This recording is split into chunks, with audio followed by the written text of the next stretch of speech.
really, really, really, really, really, really excited for this one tonight because did it earlier, had a really good chat, and I'm talking about my chat with Jimmy Smith. Now, Jimmy is, of course, a Sheffield United fan, and he's from the podcast and YouTube channel Blades Ramble. Now, Stoke play Sheffield away at Bramall Lane on Saturday. Thought we'd get some insight into the opposition, but Sheffield United got some former Stoke City players as well knocking about for them. Sheffield United have had a really interesting season with some nonsense going on off the pitch and on the pitch. So I have really enjoyed this chat as a football fan, but also with that invested Stoke City interest in it as well. You will definitely, as too, you'll really enjoy this. I'm serious. So here is a little chat that I had with top man Jimmy from Blades Ramble. And we started off by talking about their season so far, Sheffield United's. Oh, do I have to? It's been a terrible start to the season. It's getting better, though, I think. It is. It could only get better, to be fair.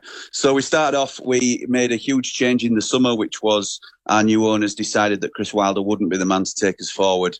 And we brought in Ruben Sayers, who we know from Hull and has had a period of time at Reading and Southampton before that. And it was basically trying to go in a total new direction for the football club. And whilst, it's admirable in some ways that we want to sort of change how we operate as a club, you can understand some of the reasoning behind it. I think it was just too much too quickly. And I'm certainly not sure it was the right man to come in Ruben Sayers. And that was quickly proven to be right in terms of the results on the pitch. You were talking about things like vertical football. And, it's not Sheffield United. It's not what we're used to. I'm not saying we can't be transformed as a football club, but I think it'll take more than, it can't be an overnight switch. And to go from a manager like Chris Wilder, who is all chest thumping and motivation, to a man who likes to, is a deep thinker and a bit of a tactician, or so he appears to think, then it just did not work for us. We went to a different strategy of recruitment. We were looking at long-term growth of players rather than the here and now. And being a parachute team, it's about the here and now.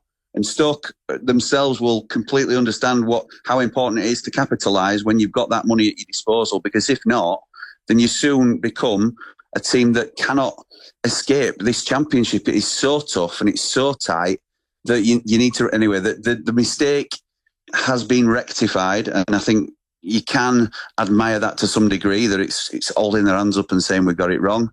But Chris Wilder has returned, and slowly but surely things are now starting to turn for Sheffield United. We've had 3 wins on the spin, which have been richly deserved, I think. The first one being Hillsborough, our arch rivals, Sheffield Wednesday, notably, and I don't mind saying this here or anywhere else, to be honest, the worst team in the league by a stretch. However, with it being a Sheffield derby, it's always a little bit up in the air. We were the only team that weren't going to have an easy game against them this season, I think. So they are terrible and were terrible when we played them, but we didn't know that at the time.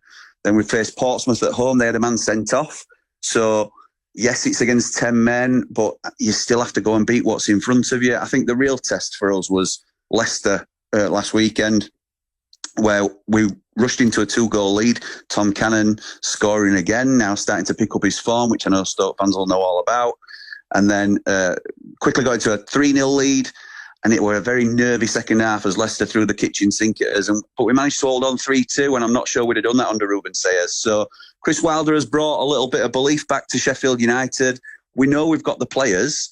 We haven't had the confidence this season to kick on and be challenging at the top end of the league like we know we hopefully can do at some stage. Whether it's gone too far this season, I'm not entirely sure. We're just trying to enjoy this momentum while it's building at the moment, to be honest. Do you know what? There's lots of sort of offshoots of questions I've got from what you've told us there. I am going to go firstly with ambition still this season, because it's one of them seasons, more so than ever in the Championship, where it feels very open, and you've seen sides like, I guess, notably Wrexham, Birmingham, Southampton, Ipswich were all sort of around the league position where you are right now, and there were fans moaning and saying the manager needs to go.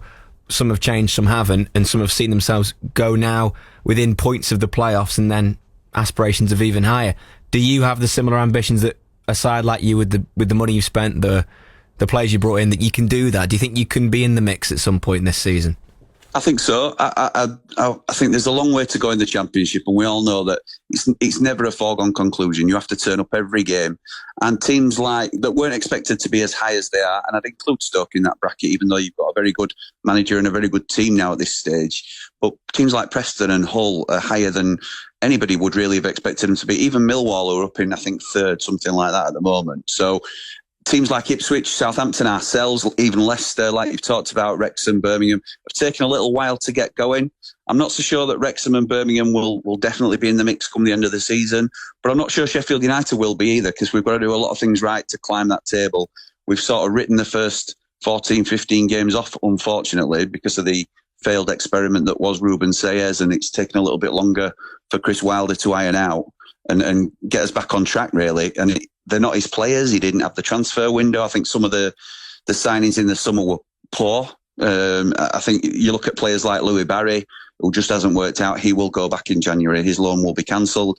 I expect Tyler Binden's loan to be cancelled, and a couple of others potentially as well. So there'll be changes for Sheffield United. But Chris Wilder's got us playing something like, and it's very early to be saying, yes, we can definitely do it, because it's, as I say, it's only a turnaround of 3 games, but we've looked very convincing in those 3 and better in each one. So we've got to build on that this weekend, and I think Stoke is a real test for us. I know they'll be disappointed with the recent result against Hull, but they're having a fantastic season. A good side, like we've said, a really well-respected manager at the level. It seems to be coming together for Stoke this season. They'll be thinking probably, Ipswich are starting to turn a corner, Southampton. They won't be looking forward to playing us, I'm sure, because we appear to have sort of picked up our form as well. Can they hang on into those playoff spots and keep going as strongly as they have been doing this season? Because it's been a fantastic start for them.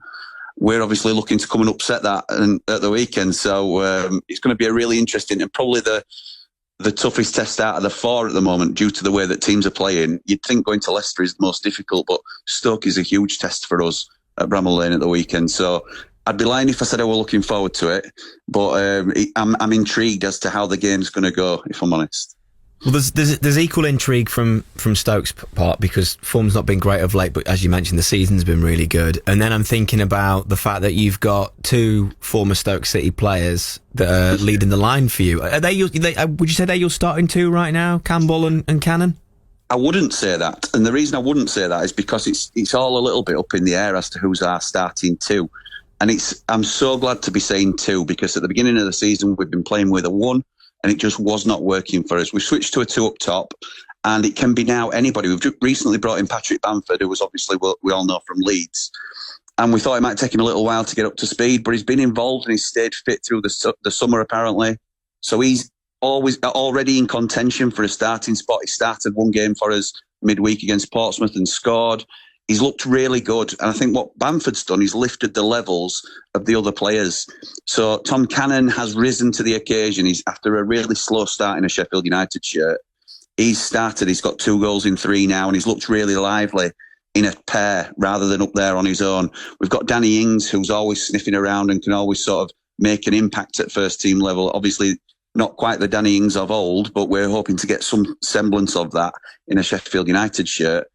Tyrese Campbell is the frustrating one for me, and I think Stoke fans will know this all too well, because he shows glimpses of such brilliant potential. And we got a big purple patch out of him last season, where he was leading the line for Sheffield United, showing what a great finisher he can be. On his day, he's got the speed and strength to beat any centre-half, but he's just not putting it together consistently. And I think he's slightly unfit. I don't know whether that's a consistent issue with Tyrese Campbell, but he doesn't look to be as fit as we've seen him previously.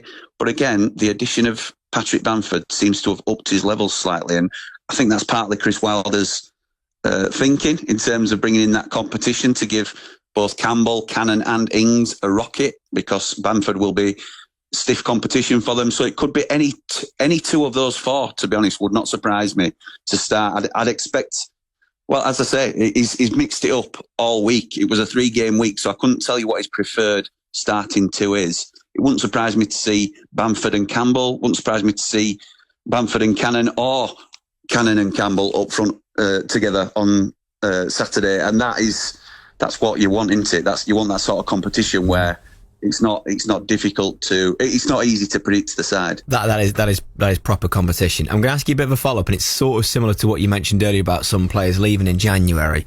Now, okay. I would say this is all more Stoke fans wishing and wanting rather than any substance or any reporting. So I'm just going to put that out there to anyone listening as well. We're not asking this with any knowledge, but I know a lot of Stoke fans, because Tom Cannon hasn't had that sort of solid run of starts, and from the outside looking in, before you said anything, it was maybe that he wasn't fancied until he started scoring goals recently. I think Stoke fans are hoping maybe they could, with the way the season's going, sneak in and bring Tom Cannon back to the football club. Do you see that as do you see him leaving as a possibility in the January, or do you think they're gonna stick with him, especially if he does continue to score? I just want to apologise to my Stoke friends now, because I'm going to burst your bubble a little bit, because I think had Ruben Sayers continued in charge, Tom Cannon would not have really got a look in as a main striker for Sheffield. It just wasn't clicking for him. Chris Wilder has returned, and since he's gone 2 up top, that now means, I think, that we will retain the services of Tom Cannon, and particularly his uptick in form for us as well. I think that those 2 factors will see Tom Cannon stay with us through January. And I'm sorry to Stoke fans who will be disappointed with that, because I know he did a good job for you, and you'd want him back in your red and white rather than ours. But I think he's starting to turn a corner. He got a standing ovation when he got it brought off the other day from the Sheffield United fans, and Chris Wilder made a point of saying to him, look, this is what you'll get if you put that sort of effort in. And it seems to be starting to click for Tom Cannon in a Sheffield United shirt. I don't want to jinx him, because he's had a couple of false dawns, but he also hasn't had a clear run in the side as a 2. And now that he's starting to get more minutes, he's showing what a player he can be for us. So had we stuck with the 1 up front, then I think there would have been a chance that Tom Cannon left in January. And had he, even with the 2 up front, had he not kicked on, I think there was still a chance that he could have left. But with his recent performances, I'd now be very surprised, to be honest. I think it sort of takes off the need for Sheffield United to go out and get a striker in January, because Tom Cannon and Patrick Bamford and Tyrese Campbell and Danny Ings are all good competition for each other. And I think it's any 2 from those 4, hopefully, till the end of the season now for Sheffield United. Well, I'm hoping the chatty ones on the forums and social media have listened to this now, so that can be put to bed. I feel like I've done them a service there, and so have you, Jimmy. It's just an opinion, but I'm, I think that's the way that most Blades fans are feeling and hoping at the moment, because it's great to see that he clearly puts the work in. It just hasn't been coming off for him, and it's starting to pay off. So hopefully, from a Sheffield United perspective, that can continue. Well, you've given us a load of great insight tonight, mate. So my last question for you is a prediction for the game on Saturday. What are you going for? I can't go against my team, and it is at home. But is instinct saying that you would, maybe? No, no, it isn't. I'm afraid. I respect everything that Stoke have done this season. I just think you're coming up against us at the wrong time. And I hope I'm right. It's probably more my heart than my head, but I think it'd be 2-0 Sheffield United on Saturday. And I think we'll continue our march up the table, hopefully. And, wish Stoke no ill will. Good club, good side, like the manager. Fans are always never a problem for us or anything like that. But it's, I think you're playing us at the wrong time. And I think 2-0 Blades at the weekend. I think you put the fact that Stoke were going to lose so beautifully that I'll forgive you. I think thank you. It's the best way you could deliver that sort of prediction. I hope so. I hope so. It's said with respect. Thanks so much for your time tonight, mate. No problem at all. Thank you for having me. No, really good to speak to Jimmy from Blaze Ramble, a Sheffield United fan. So nice to speak to. I'll even forgive him for not backing at all that Stoke City can do it. They can do it. But obviously he's sticking with his home side. But I'm hoping and praying that Stoke City will be able to prove him wrong come Saturday afternoon.